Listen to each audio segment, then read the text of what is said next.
नमस्कार, प्रणाम भोजपुरिया समाज।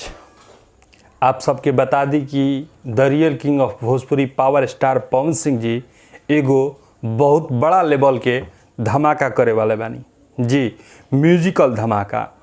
पावर स्टार पवन सिंह जी अपना आज फेसबुक आईडी से शेयर के लिए बानी कि सारेगामा के मैनेजिंग डायरेक्टर विक्रम मेहरा से आज वहाँ के मुलाकात भइल बा।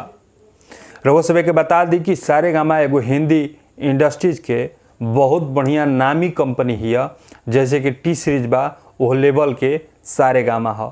सारेगामा हम भोजपुरिया भी एगो भोजपुरी चैनल बा, लेकिन पावर स्टार पवन सिंह जी सारेगामा के जो मैनेजिंग डायरेक्टर बने, हेड डायरेक्टर विक्रम मेहरा जी से मिलल बनी।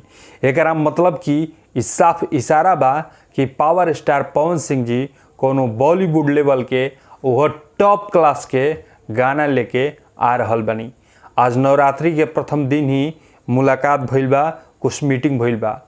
पावर स्टार पवन सिंह जी धमाका करत रहिला, वो पोस्ट में भी लिखल बा कि बहुत जल्द ग्रैंड लेवल का एक म्यूजिकल धमाका होने वाला है।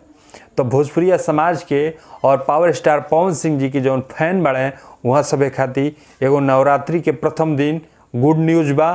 पावर स्टार पवन सिंह जी के एगो और धमाका होखे वाला बा। पूरा बवंडर और पूरा बवाल मची, गर्दा हो जाई, एकदम गर्दा हो जाई। आ जे अभी तक ले देवी गीत नहीं सुन ले पावर स्टार पवन सिंह जी के, तो माँ अम्बा फिल्म्स के यूट्यूब चैनल पर हुआ जाई और जाके पावर स्टार पवन सिंह जी के काली माई क्रिया जोन गाना बड़ुए ओकरा के सुनी और अपन प्यार दी। भोजपुरी समाज अथाह प्यार दे रहल बिया ओहो गाना के। नेक्स्ट गाना बहुत जल्द आई। मिलल जी अगले वीडियो में, तब तक खातिर जय माँ विंध्यवासिनी।